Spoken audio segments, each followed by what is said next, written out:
নাম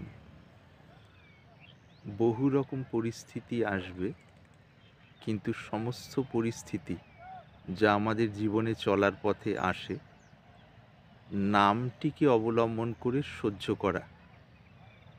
সহ্য করতে করতে মনের ভূমি যত গভীর থেকে গভীর চেতনায় প্রতিষ্ঠিত হবে, তত স্বাভাবিকভাবে সমতা বা শরণাগতি আসতে থাকবে।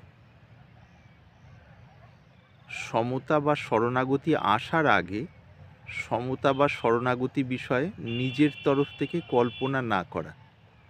কল্পনা করলে আসলটি আসার আগে নকলটিতেই মন মগ্ন হয়ে তাতে আটকে থাকে, তাতে করে যথার্থ প্রগতি হতে পারে না।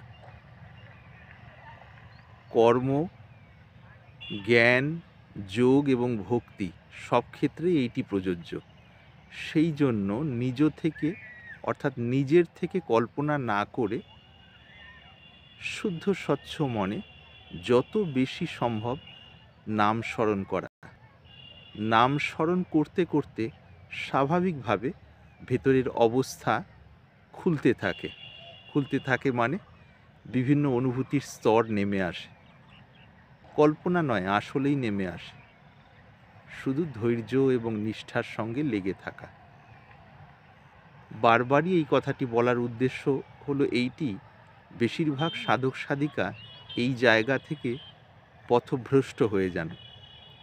সেই জন্য যারা এই পথে চলছেন তারা যেন পথভ্রষ্ট না হন, সেই বিষয়েই বারবার এইটি তুলে ধরা।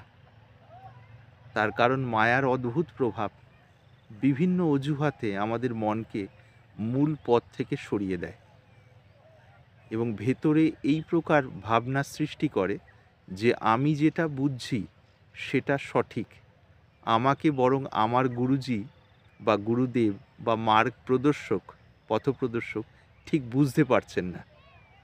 এইটি একটি সূক্ষ্ম মায়ার আবরণের মধ্যে আটকে থাকার অবস্থা।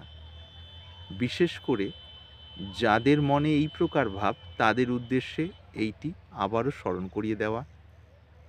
লেগে থাকা, সামনে অনন্তের দুয়ার খোলার জন্য অপেক্ষা করে আছে।